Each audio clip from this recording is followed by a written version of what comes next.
Assalamualaikum warahmatullahi wabarakatuh. Alhamdulillah wa syukru ala ni'matillah wa la hawla wa la quwwata illa billah. Salatan wa salaman ala Rasulillah Muhammad ibn Abdullah wa ala alihi wa ashabihi wa man walaha ma ba'd. Hadirin jamaah Masjid Al-Barakah rahimani wa rahimakumullah. Yang pertama tentu sekali lagi al-afu minkum, permohonan maaf yang sangat atas keterlambatan datang. Tadi habis kajian juga di Koko pada asar, biasanya jadwal sampai setengah 6, tadi saya cut jam 5. Saya kira cukup waktu 1 jam dari Koko sampai ke situ. Qadarullah, sepanjang jalan hujan dan macet sampai tadi. Dan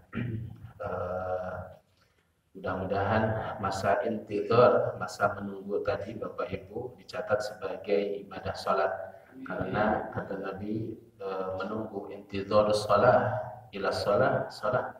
Jadi masa menunggu dari satu salat ke salat berikutnya terhitung sebagai pahala salat juga. Kemudian alhamdulillah memang saya baru pulang kembali dari tanah suci, dari ibadah membimbing jamaah umrah sekitar hari 3 hari yang lalu ya, 3 hari yang lalu. Dan Allah kasih sehat alhamdulillah, sehingga karena sehat jadwal dan tugas kewajiban dakwah bisa dilaksanakan, termasuk di sini alhamdulillah. Mudah-mudahan yang hadir di tempat ini Allah senantiasa karuniakan keberkahan, Allah karuniakan kesehatan dan afiat, dan Allah jauhkan dari segala macam penyakit dan segala macam keburukan. Amin ya rabbal alamin. Hadirin, apa kabar semua? Sehat insyaallah. Alhamdulillah ya. Semoga kajian kita dalam tadabbur Al-Qur'an ini setiap kata, setiap huruf, bahkan setiap ayatnya menjadi nur cahaya dalam jiwa kita yang akan menerangi kehidupan kita. Karena memang seharusnya Al-Quran ini yahdi lillati hiya aqwam, dia memberikan jalan, petunjuk, cahaya untuk kehidupan yang lebih baik. Jadi orang itu yang senantiasa dekat dengan Quran pasti hidupnya jelas, minimal hidupnya jelas, minimal dia punya cahaya ya untuk dia berjalan. Karena banyak orang yang bahkan kata Al-Qur'an laisa bi kharijin minha, dia nggak bisa keluar dari lingkaran kehidupan yang gelap. Dia seperti berjalan padahal berjalan di tempat, dia seperti berlari padahal muter-muter. Laisa bi kharijin minha, dia nggak bisa keluar daripadanya. Kenapa? Karena dia tidak punya cahaya, dia nggak punya nur. Nah, makanya Allah katakan ma kunta tadri mal kitab wal iman walakin ja'alnahu nura. Kami jadikan kitab itu, Quran itu sebagai cahaya. Nahdi bihi man nasya, yang kami berikan hidayah dengan Quran itu siapa yang kami kehendaki. Maka sebagaimana juga disebutkan dalam satu kitab yang berjudul Kaifa yubarrimijul Qur'anul Hayah, ya bagaimana Al-Quran ini memprogram hidup. Jadi kita itu harusnya punya program hidup ya. Kalau orang jadi manajer sebuah perusahaan, dia punya program. Perusahaan ini harus bagaimana dalam 1 tahun ke depan, 2 tahun ke depan. Bahkan orang punya perencanaan sampai 10 tahun ke depan agar perusahaan ini besar. Dia punya konsep, dia punya visi, dia punya misi, dia punya program, bahkan detailnya dia punya itu semua. Nah, seharusnya seorang muslim juga punya program dalam hidupnya. Nah, kita nggak perlu sulit-sulit untuk mencari program hidup, karena Al-Quran itu didesain ya untuk menjadi program dalam kehidupan kita. Liislahil nas, liislahil nafs, wal islahil usrah, wal islahil mujtama, wal islahil bilad, wal islahil dunia. Dia ini adalah satu program. Al-Quran ini adalah untuk islah, memperbaiki diri, memperbaiki keluarga, memperbaiki masyarakat, memperbaiki kampung, negeri, bahkan memperbaiki dunia. Nah, maka wa may ya'shu 'an dzikrir rahman, siapa yang dia hidupnya jauh daripada Al-Qur'an, fa inna lahu ma'isyatan donka, maka hidupnya akan donka. Donka itu apa? Sempit ya. Jadi bingung, tidak jelas ya, urusannya semeraut ya. Bahkan mungkin dia sendiri tidak bisa melangkah, padahal dia punya segala tapi dia sendiri bingung. Nah, inilah orang-orang yang kemudian jauh daripada Al-Quran. Maka yang sedikit ini mudah-mudahan bermanfaat buat kita. Kita tadabbur ayat demi ayat, tadabbur ayat demi ayat dalam surat-surat pendek. Kita kemarin sudah masuk kepada surah Al-Ma'un ya, surah Al-Ma'un, surat yang ke-97 di dalam tertib surat, dalam tertib surat Al-Quran. Kita coba baca lagi dulu Al-Ma'un. Insyaallah semua sudah hafal ya, sebagai pengingat surat ini agar saat dibaca kita tahu isi dan kandungannya ya. Karena Al-Quran melarang kita untuk apa? La taqrabus salata wa antum sukara, janganlah kalian mendekati salat ya dalam keadaan apa? Mabuk. Kenapa? Hatta ta'lamu ma taqulun, sampai kalian ngerti apa yang kalian ucapkan. Orang mabuk enggak ngerti apa yang dibacanya. Nah, kita mabuknya enggak, tapi pahamnya juga. Nah, ini jadi persoalan ya. Jadi mabuk enggak, harusnya konteksnya paham gitu terhadap apa yang dibaca. Sedikit-sedikit ini yang kita coba akan ambil faedahnya. Kita baca surah Al-Ma'un insyaallah. A'udzu billahi minasy syaithanir rajim. Bismillahirrahmanirrahim.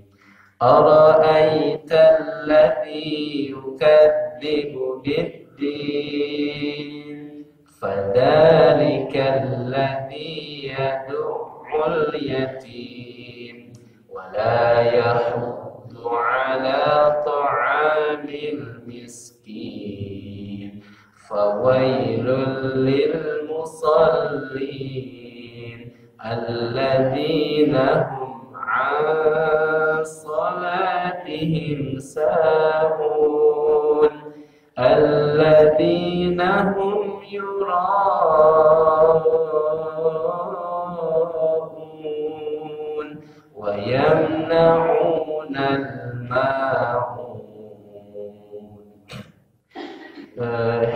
sebenarnya kertasnya sudah pernah dibagikan Pak Haji, atau pada masih ada atau enggak, sudah hilang kertas-kertasnya, udah enggak ada ya.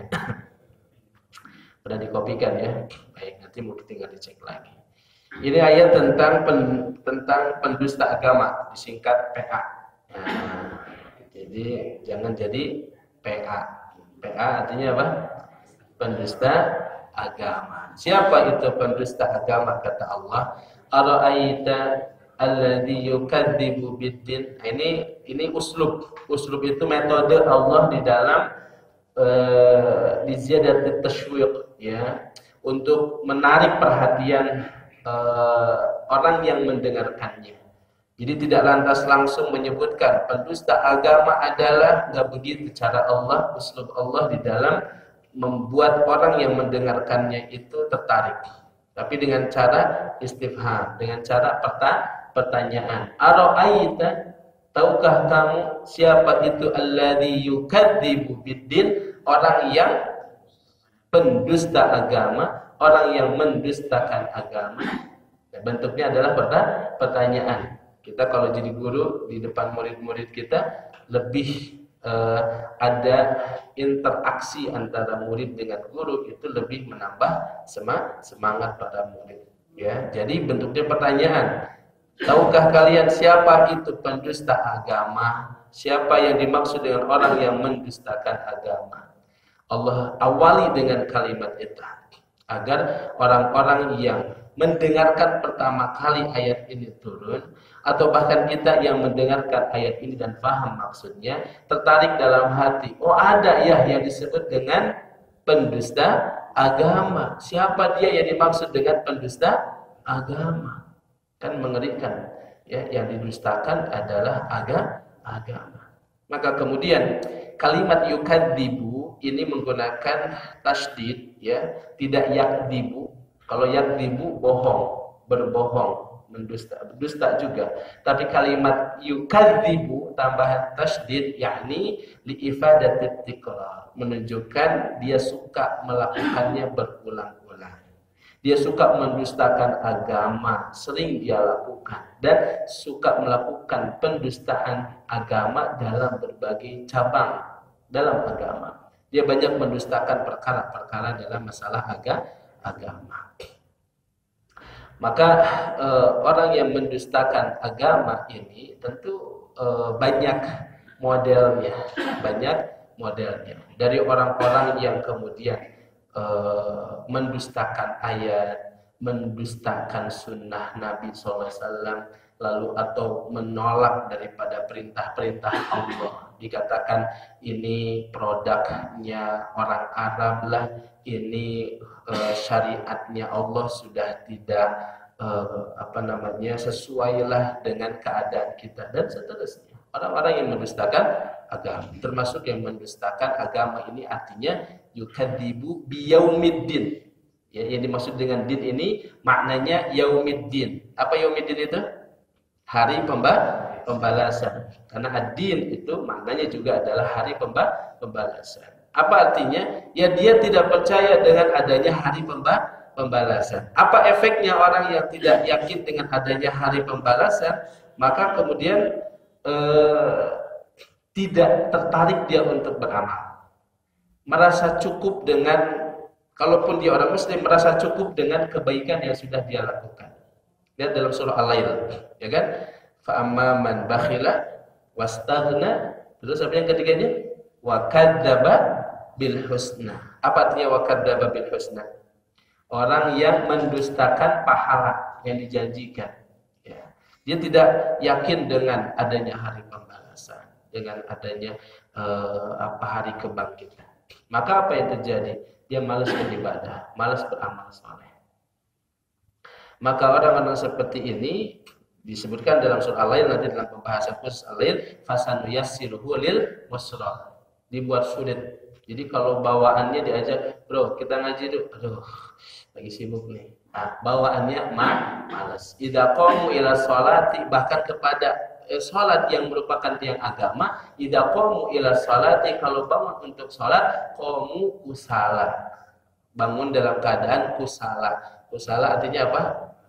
Kesal. Ya, kusal kesal. Ada banyak alasan. Aduh, kayak itu kagok, aduh tanggung. Kalau bisa diwakili dulu lah gitu kan. Nah, gitu. Ya, kenapa? Karena memang jam naon atau salat teh.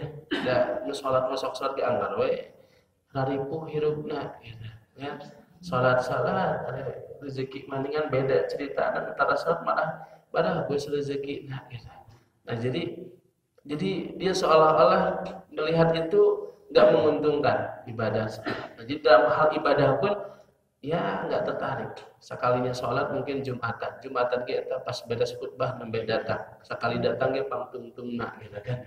Nah itu ya, nggak tertarik gitu. Jadi akhirnya memang dengan sendirinya dia seperti sulit dalam segala peluang-peluang kebaikan. Ini secara umum tentang orang yang mendustakan agama. Tapi di sini Allah ingin lebih menitik beratkan tentang ciri pendusta agama di ayat yang kedua. Apa itu? Fadzalika alladzi yad'ul yatim. Yaitu dzalika, kata dzalika itu artinya apa dzalika? Dalam bahasa Arab ada isim isyarah. Isim isyarah itu artinya kata tunjuk. Kata tunjuk lil qurbi untuk menunjukkan lil qarib yakni dekat itu hadza. Kalau untuk lil ba'id itu adalah menggunakan dzalika. Dzalika itu menunjukkan lil ba'id, menunjukkan jauh. Maka dalam bahasa Arab, dalam tafsir dijelaskan, kata fadzalika itu seolah-olah ingin menunjukkan bahwa itu orangnya saking jauhnya dia dari Allah.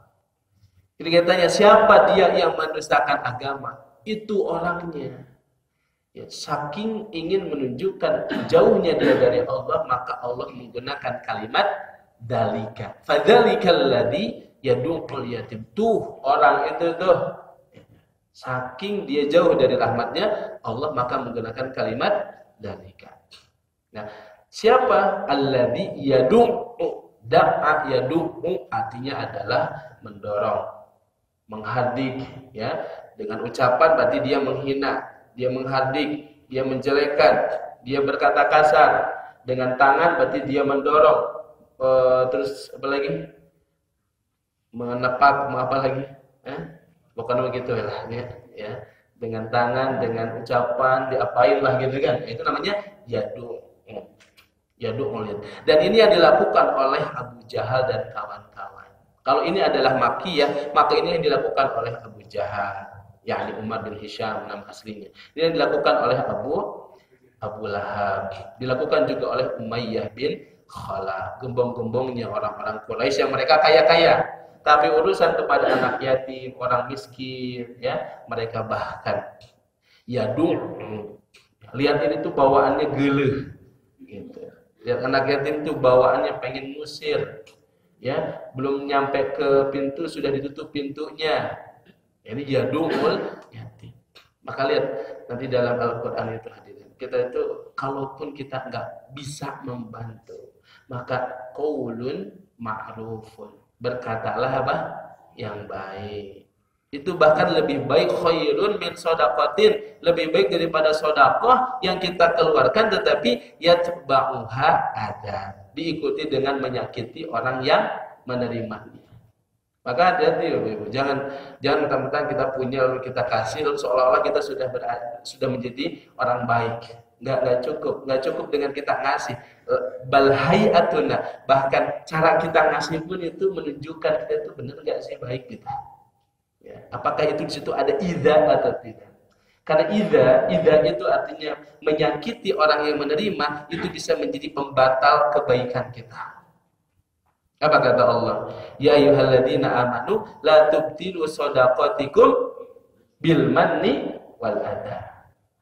Jangan, hai orang-orang yang beriman, janganlah kau batalkan sedekahmu dengan al-mannu. Al-mannu artinya mungkin-mungkin, ya, menyebut-nyebut kebaikan kita, ya, sehingga orang yang mendengarnya pun nggak senang. Ya.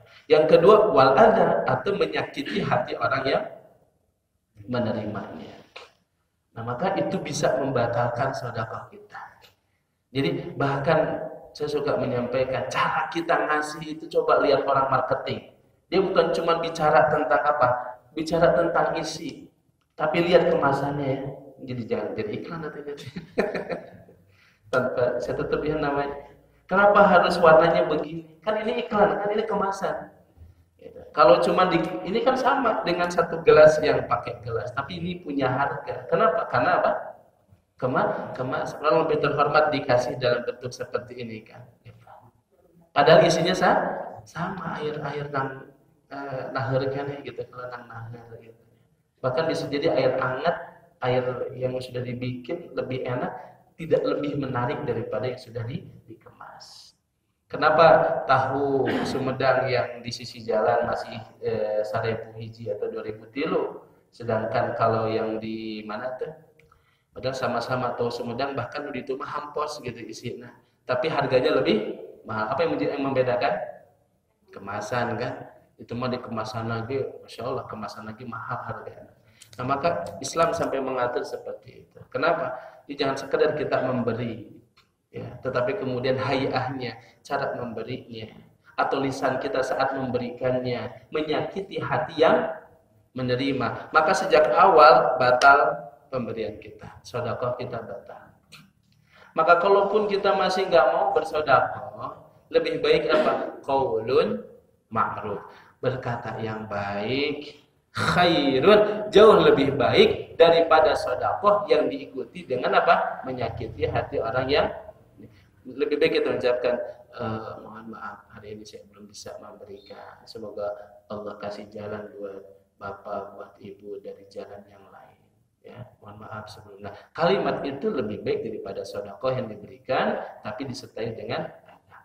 Nah, maka adapun orang-orang yang mendustakan agama, bukan cuma dia memberikan, bahkan dia tidak memberikan itu, bahkan sambil menghadik, mengusir, ya, mencampakkan, ya, terhadap orang-orang ya yatim, anak-anak yatim. Ini ciri yang pertama. Siapa orang yatim itu? Orang yatim siapa, Bapak Ibu? Definisi yatim siapa? Alladzi laisa lahu abun. Kalau manusia itu yatim, cirinya tidak punya abun. Kalau binatang itu ciri yatim itu, binatang juga ada yatim. Nah, ciri binatang yang disebut dengan yatim adalah alladzi laisa lahu ummun, yang enggak ada induknya. Gitu, ya. Jadi kalau binatang itu enggak punya ibu, baru dia disebut yatim. Kalau kita ada istilah apa?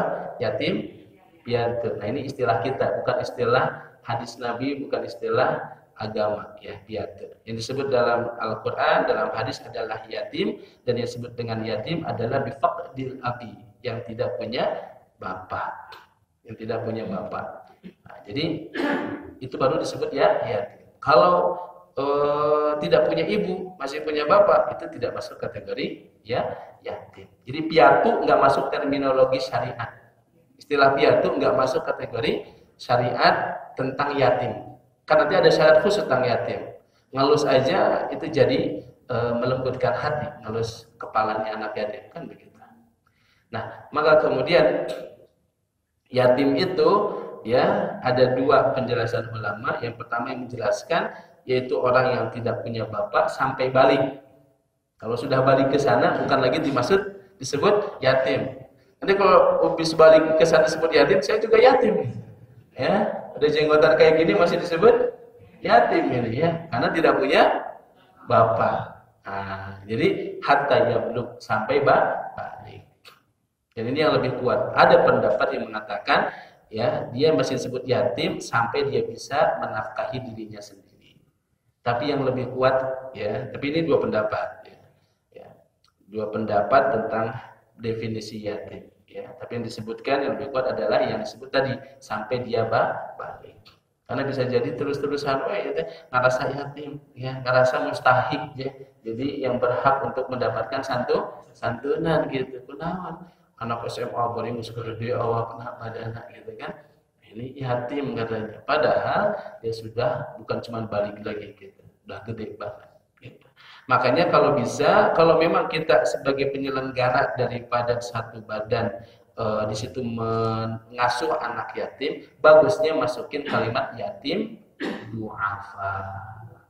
Ya, yatim dan du'afa. Ini yatim, ya, tapi juga dia ada yang du'afa.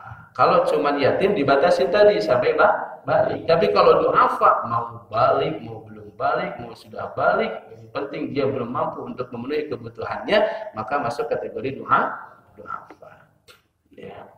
Nembus jenggotan lagi bisa kira du'afa, bisa kan? Ya, yang penting dia belum mampu memenuhi kebutuhannya. Yatim du'afa. Karena nggak boleh sembarangan, ya, menabrak kaidah syariat ini.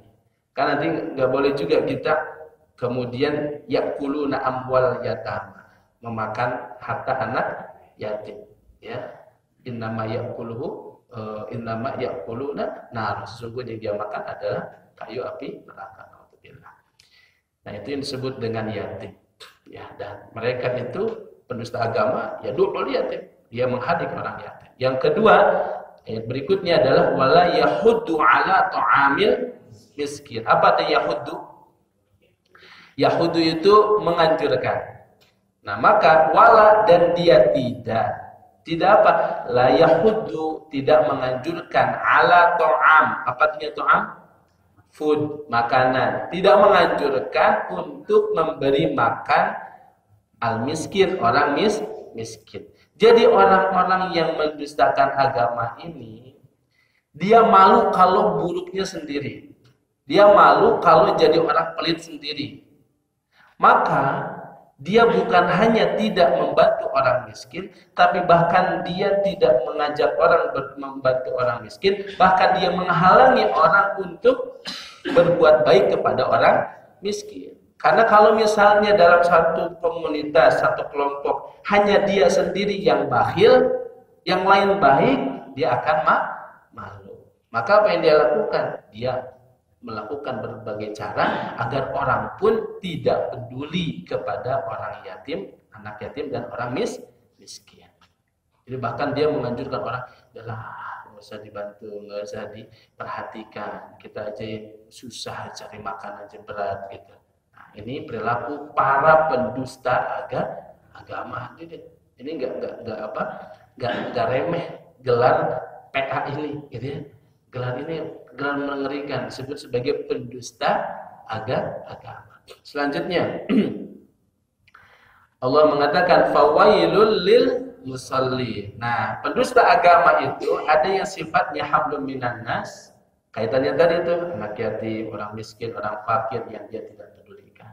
Nah, di sini juga ada kaitannya dengan hablum minallah. Maka disebutkan fawailul lil musallin. Huruf fa dalam ayat ini untuk menunjukkan keterkaitan antara ayat setelahnya dengan ayat sebelumnya. Fawailun, maka celakalah siapa? Al-musallin, orang yang salat. Nah, hati-hati kalau baca, jangan suka disunat, dipotong-potong. Bapak kenapa udah nggak salat lagi? Cek Al-Quran lagi. Fawailul lil musallin, celaka orang yang salat. Jadi saya nggak mau salat lagi. Nah, ini orang yang suka sunat-sunat ayat begini ya kejadiannya ya. Jadi jangan sampai dipotong. Fawailul lil musallin, celakalah orang yang salat. Siapa yang celaka? Nah, kita lihat dulu. Kata wail itu artinya celaka, menunjukkan laknat Allah kepadanya, atau juga maknanya wail adalah ismun nar, nama daripada nama neraka. Salah satu nama neraka namanya adalah neraka wail. Nah, maka Allah mengatakan neraka wail bagi orang yang salat. Siapa? Alladzina hum an salatihim sahun. Ya Allah, ini mengerikan. Ya. Jadi orang yang sholat pun masih terancam dia kemudian bisa celaka atau masuk ke dalam api neraka. Maka lihat cara kita mengajarkan sholat kepada anak, ya, ini harus benar sejak kecil. Jangan sampai anak benci sholat sejak kecil. Makanya Nabi nyuruh kita, muru auladakum bis sholati wa huwa ibnu sab'i sinin. Perintahkan anak kalian sholat usia berapa? Usia berapa, Pak? 7 tahun. Maka sebelum itu jangan perintah-perintah anak, sifatnya ngajak. Nah, itu nanti kita bahas sedikit ya setelah ada. Oke, hadirin ikhwani wa akhwati azanallahu wa iyyakum. Kita coba lanjutkan sedikit pembahasan dari tafsir atau tadabbur surah Al-Ma'un. Ada cucu Nabi yang digelari As-Sajjad. As-Sajjad ini senang sujud, ahli sujud, suka sujud banget. Dikatakan oleh para ulama, kenapa dia begitu terkenal sebagai As-Sajjad? Karena memang saking banyaknya sujud yang dia lakukan, baik sujud dalam sholat sunnahnya maupun di luar itu. Jadi senang sekali sujud. Ya. Nah, ternyata cucu Nabi ini terkenang dengan saat dimana ia bermain ketika Nabi sholat. Ya, saya belum bisa memastikan apakah Hasan atau Husain. Ketika Nabi sujud, Hasan atau Husain ini naik ke punggung Nabi kan? Ya, ketika Nabi sujud. Dan apa yang dilakukan oleh Nabi? Nabi tidak bangkit dari sujud untuk waktu yang lama, membiarkan Hasan atau Husain cucunya ini bersenang-senang di atas punggung Nabi. Itu berkesan banget ternyata di hatinya cucu Nabi. Malah dari situ senang dengan sujud. Biasanya kita kalau anak-anak ganggu sholat diapain? Dibentak-bentak oleh ibunya. Ya, bapaknya nuju sholat, anak kita ganggu, ku ibunya dibentak, bari molotot, bari ngacungkeun panangan atau bari sapu kan gitu. Padahal namanya anak-anak itu memang begitu, ya.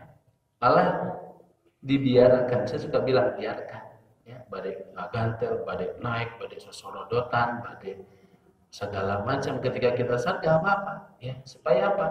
Membuat mereka sholat itu bukan sesuatu yang menegangkan.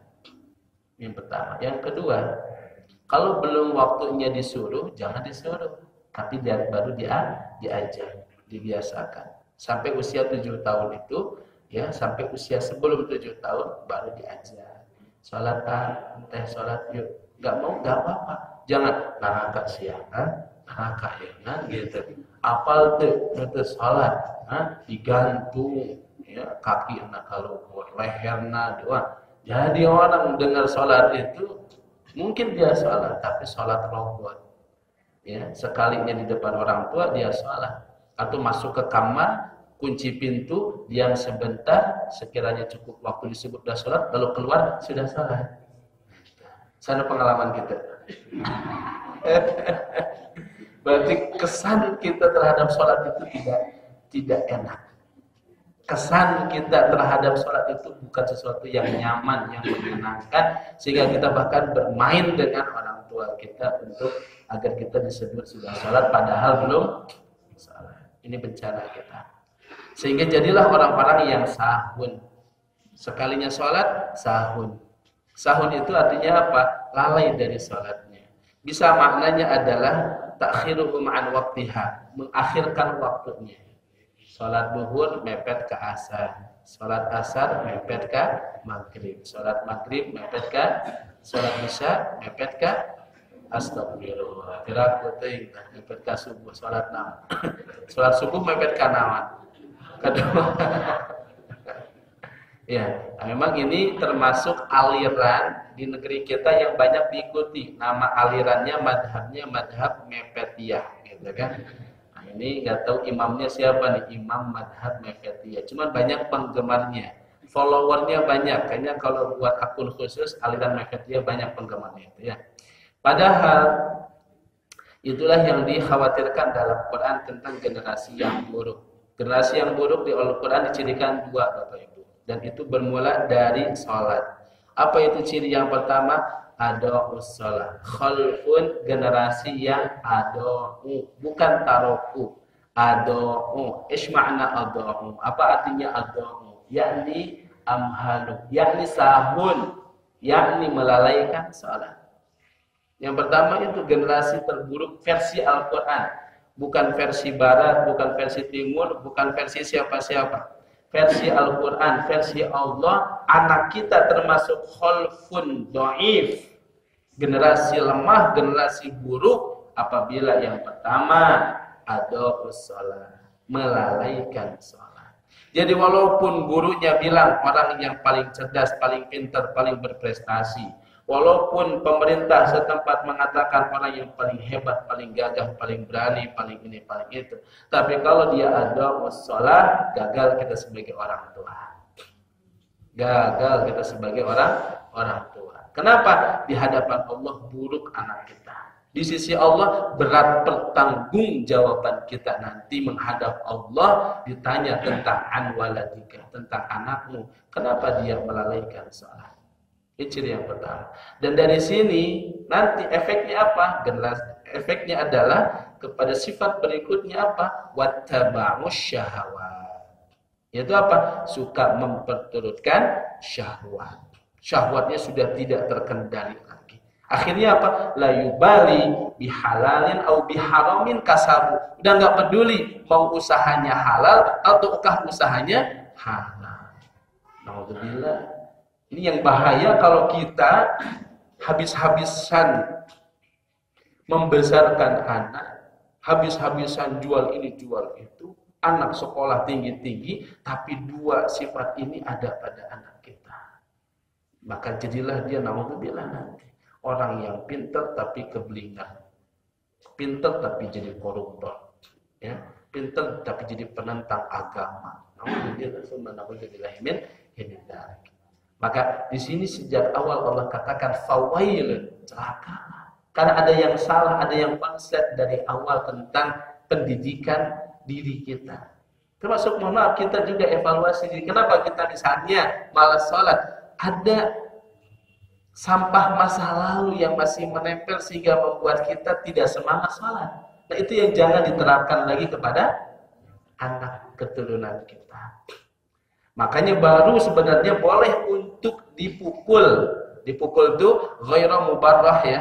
Ghairu mubarrah itu tidak sampai baruh. Nah, baruh itu berarti berbekas. Bahasa Arabnya baruh. Baruh kayaknya tidak bahasa Arab, tapi soalnya tidak kalimat ghairu mubarrah gitu ya. Ghairu baruh berarti itu sampai baruh gitu. Nah, berarti apa? Diajarkan hanya seperti pakai siwak. Pakai siwak, tahu siwak, Bu? Nah, mukul pakai siwak, lain pakai sapu. Dia pakai sapu gitu kan. Akhirnya apa? Menjadi sesuatu yang menyeramkan tentang sholat tersebut. Kita jangan sampai di antara dua kutub, ya, dua ekstrim. Ekstrim kanan, eka, ekstrim kiri, eki. Di antara eka dan eki, ini bahaya. Eka itu apa? Tadi masih usia 5 tahun, ayo sholat, betul sholat, neraka. Nah, itu ekstrim kanan. Eki amhalu. Dalam nggak usah disuruh-suruh. Kayak gede mah ngerti sorangan. Gas gede masih kena can sholat. Kemudian gas kolot sudah ngerti. Gas kolot kaburu awat. Kira menang hidayah. Nah, jadi jangan jadi Eka, juga jangan jadi Eki. Tapi jadilah Eko. Siapa Eko itu? Ya, jadi pertengahan. Maka Nabi memberikan rumusan tadi usia 7 tahun perintahkan. Sudah jelas perintahkan. Sudah 7 tahun sholat. Tapi belum sahabat sampai ada yang nyimpen pecut di di rumahnya, tapi sampai besarnya nggak pernah dipakai. Tapi itu namanya tarhib. Dalam metode tarbiyah Islamiyah namanya apa? Tarhib. Nyingsionan bahasa orang. Jadi disimpan badau pecut gitu sok. Tinggal gitu terang. Nah, itu aja udah membuat gitu. Tapi sampai besar nggak pernah dipakai. Ada memang targhib, ada tarhib. Kalau udah dia berbuat baik, targhib, ya, dimotivasi dan dikasih reward, alhamdulillah, puji. Jangan sampai kita pas anak salah yang keluar ucapan sampai 200 kosakata. Sokola diomongkan, akhir kata gitu. Tapi ketika dia berbuat baik, minim kalimat yang keluar dari mulut kita. Nah, ini kesalahan, salah. Ya, harusnya dibalik. Ketika disebutkan kebaikan, walaupun kecil, tapi yang real, senang punya senang jadi ayah punya anak seperti kamu. Nah, itu nggak apa-apa ya. Nah, intinya kembali ke sholat, jangan sampai jadi orang-orang yang wail. Ya, dan di Al-Quran disebutkan kepada orang yang meninggalkan salat. Masalah kaukum fi saqar. Kenapa kalian berada dalam neraka saqar? Qalu, mereka mengatakan lam naku minal musall. Mereka tidak melakukan salat. Padahal salat itu imadud din. Salat itu adalah tiangnya agama. Hadirin Allah. Maka sedih kita memang melihat pemandangan ya bahwa anak-anak remaja hari ini, para pemuda hari ini bahkan belum bisa sholat, gak ngerti wudu, belum bisa wudu asal dikit doang, sebelah beres kita. Ini yang ditanya orang tuanya, yang ditanya DKM-nya, pengurus masjidnya, pengurus majelis taklimnya juga bakal ditanya. Nah, maka ini Allah sudah ingatkan sejak awal. Dan itu bahaya tadi, dampaknya bukan hanya masalah sholat, ittabahu syahwat, jadinya segala macam kemaksiatan itu basic awalnya daripada sholat. Kenapa sholat sampai 5 kali dalam satu hari satu malam? Karena dengan sholat itu seharusnya seorang muslim selalu bersih hatinya, bersih pikirannya, bersih lisannya, bersih perilakunya. Kan gitu Nabi menyampaikan. Bagaimana pendapatmu kalau seseorang setiap hari mandi 5 kali, adakah di dalam tubuhnya tersisa kotoran? Enggak ada, terjaga gitu. Tapi bagaimana sholat itu betul-betul menjadi sesuatu yang tadi, sholat yang menjadi tanha anil fahsya'i wal munkar, yang mencegah dari perbuatan keji dan munkar, sholat yang daimun, yang senantiasa dilakukan bukan hanya dalam bentuk fisiknya tapi dalam bentuk keseharian. Nah, disinilah pentingnya penanaman pendidikan yang sholat yang benar kepada diri, keluarga, dan anak-anak kita. Nah, kemudian hadirin Allah, waktu sudah habis ya. Nanti kita lanjutkan aja di pertemuan berikutnya. Disisakan masih tema surah Al-Ma'un. Kita bahas 2 atau 3 ayat yang terakhir. Semoga Allah karuniakan kepada kita semua kenikmatan dalam beribadah, ya, kemudian semangat dalam beribadah, keluarga yang ahli iman, ahli sholat, ahli Quran. Allah kumpulkan lagi kelak kita di jannahnya bersama Nabi sallallahu alaihi wasallam. Amin ya rabbal alamin. Semoga yang disampaikan bermanfaat buat kita semua, dan saya tutup saja dari bahasan surah Al-Ma'un. Disisakan beberapa ayat di pertemuan yang akan datang insyaallah. Barakallahu fiikum wa qul astagfirullahaladzim. Assalamualaikum warahmatullahi wabarakatuh.